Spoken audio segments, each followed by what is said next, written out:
A bancada ruralista no Congresso se prepara para derrubar os vetos do presidente Lula ao projeto de lei do marco temporal das terras indígenas.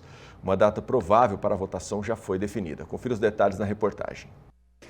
O projeto do marco temporal aprovado na Câmara e no Senado define que as terras indígenas só poderiam ser demarcadas na data da Constituição de 1988, entendimento contrário do Superior Tribunal Federal. O projeto de lei aprovado no Congresso prevê esse marco, mas foi vetado pelo presidente com o argumento de que fere a decisão da Corte Superior. O presidente da Frente Parlamentar da Agropecuária disse nesta semana que a bancada do agro vai derrubar o veto e que o presidente do Congresso, Rodrigo Pacheco, promete colocar em votação já na semana que vem. O governo nos chamou para uma conversa sobre o marco temporal, tentando propor uma negociação de algum meio termo nisso, propondo inclusive trabalhar num projeto de lei e tal. Isso já passou, né? O tempo já foi para esse tipo de negociação. Apresentar um projeto de lei para tratar de marco temporal era só não ter vetado o nosso, que já estava resolvido. O governo sabe que nós temos os votos para derrubar o veto e isso que tem gerado preocupação, porque a decisão do STF e o veto ao nosso projeto fez com que o problema caísse no colo do presidente da República, que ele precisa jogar para o público dele a questão das demarcações, não tem dinheiro para para pagar as indenizações prévias que são exigidas pela decisão do Supremo e a lei aprovada foi vetada. Então, não há solução e não há consenso nesse sentido. Fazer uma proposta agora, que já foi votada a lei, que nós já ganhamos nas duas casas, que já houve veto, que já foi decidido na Justiça. Então, eu acho que já passou o tempo disso, nós vamos manter a nossa estratégia, vamos fazer a votação no dia 9. O compromisso do presidente Rodrigo Pacheco conosco é pautar no dia 9 os vetos, próxima quinta-feira. Lá nós vamos votar e derrubar esses vetos e, em paralelo, a PEC 48 no Senado e a PEC 132 na Câmara para constitucionalizar o assunto. Uma proposta de emenda constitucional sobre o tema também está tramitando no Senado Federal. De Brasília, Flávia Rabelo. Ainda falando sobre o marco temporal, nós vamos conversar agora pela internet, ao vivo, com o advogado e professor do Instituto Brasileiro de Direito do Agronegócio, o Francisco de Godoy Bueno. Bom dia, Francisco. Prazer recebê-lo aqui no Bom Dia Produtor. Bom dia, uma grande satisfação nossa do IBDA poder participar do seu programa. Estamos à disposição da sua audiência. Legal. Bom, o STF considerou inconstitucional o marco temporal, já o Congresso aprovou o projeto que mantém o marco de outubro de 1988 e o presidente Lula vetou parcialmente. Quais vetos estão em desacordo com os interesses da classe produtora rural? Bom, o veto que foi feito foi quase total, né? Acho que os principais pontos que eram objeto da discussão, que era trazer um novo regramento, recuperar aquele regramento que foi estabelecido pelo próprio Supremo Tribunal Federal em julgamentos anteriores, tudo isso foi vetado. E por isso que eu acho que a Frente Parlamentar, como mostrou a reportagem, firmou uma posição muito efetiva no sentido de buscar a derrubada integral desses vetos e realmente não tolerar essa repactuação do acordo político, ou pelo menos da vontade da maioria da população, que é criar regras que estabilizem o conflito no campo. A gente está mais do que nítido e claro que a gente está vendo nessa questão o que está acontecendo no Brasil, nessa polarização política, virou uma queda de braço aí entre os poderes em Brasília. Qual o tipo de prejuízo que isso traz para todo esse processo? Acho que o principal prejuízo é o prejuízo da segurança, né? Então, o que foi esse processo do marco temporal? Havia grandes conflitos fundiários que se tratavam por essa questão da demarcação de territórios indígenas, especialmente porque havia uma certa cooptação de setores da sociedade, de instituições públicas que tratam da agenda indigenista por setores da sociedade que não respeitam a propriedade privada. E essa cooptação conflitos fundiários. O Supremo Tribunal Federal agiu em estabelecer diretrizes que preservam a ideia para que tinham efetivamente posses estabelecidas para aqueles indígenas que estavam no local e que têm direito ao seu território demarcado, homologado, mas, ao mesmo tempo, criou uma regra, que era o marco temporal, que evitava a criação indiscriminada de novos territórios indígenas e que, com isso, geravam essa insegurança e esse conflito no campo. Ao Supremo mudar a sua própria jurisprudência, trazer novos por novos ministros, né? O ministro Fachin, que trouxe um novo voto condutor, que inovou totalmente na nossa estrutura jurídica. Esse conflito voltou a acontecer e voltou a preocupar os produtores e os proprietários rurais, que passaram a ter os seus títulos de propriedade na berlinda. O Congresso agiu muito bem, agiu rápido em retomar regras claras, objetivas, critérios objetivos para impedir a demarcação indiscriminada de territórios indígenas, e por isso que a derrubada dos vetos dessas regras ela é muito importante. Doutor, há diferença entre o que ocorreu na reserva Raposa Serra do Sol, lá em Serra do Sul, lá em Roraima, e o que pode acontecer após a decisão do STF e dos vetos do presidente?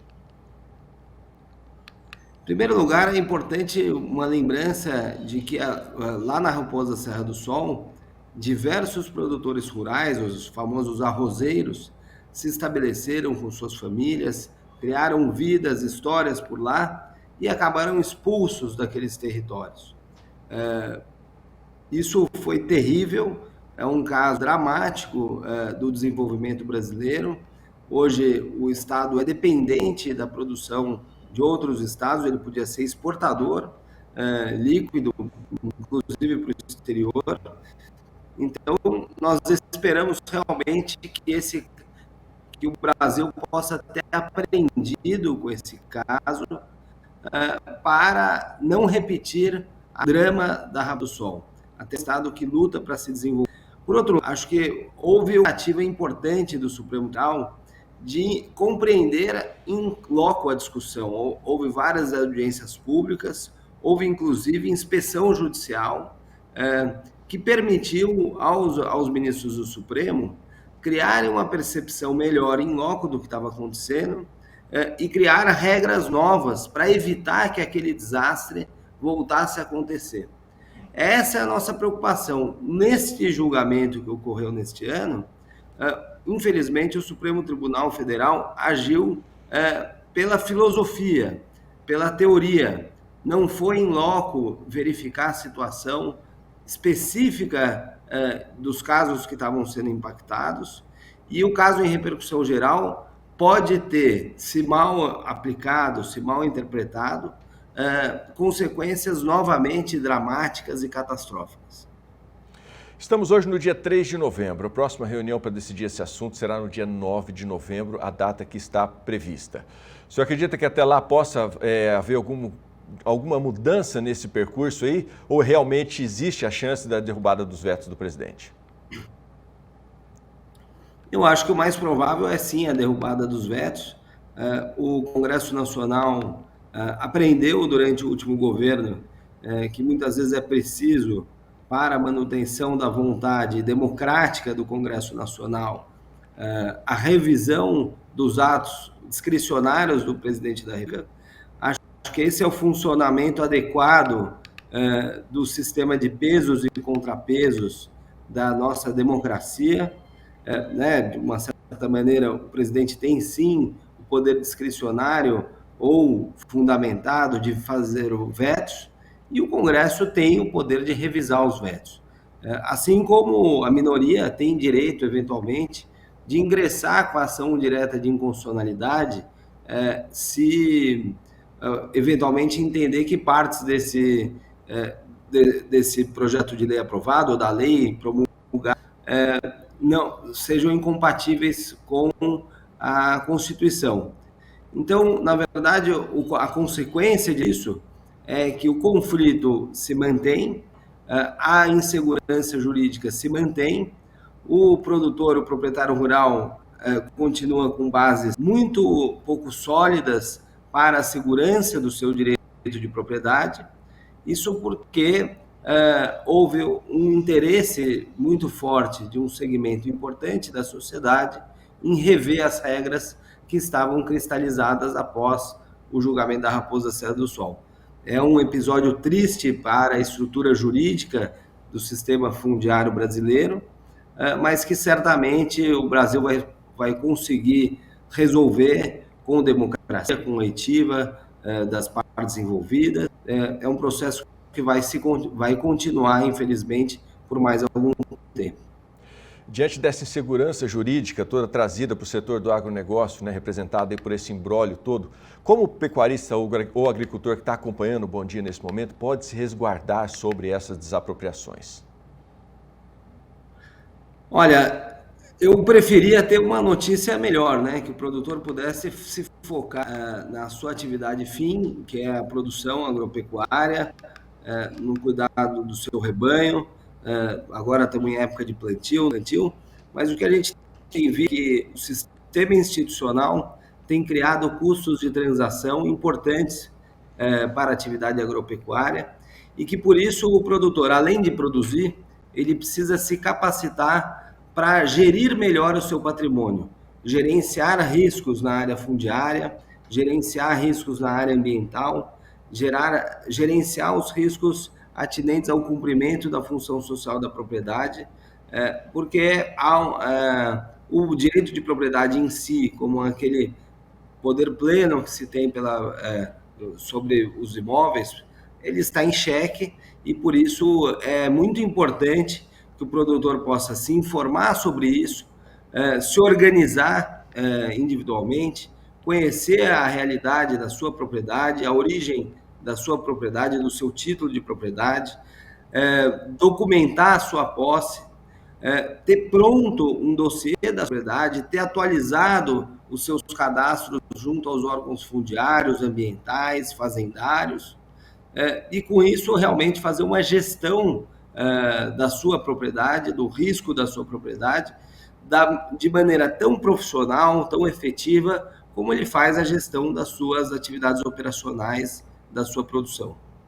Muito bom. Bom, essas demarcações também denunciam aí uma tragédia, né? Pelo menos a gente quer que isso não aconteça, mas estamos em vias de ver isso acontecer no campo. No caso de uma propriedade onde não há o processo em andamento, se for invadida, como a propriedade deve agir?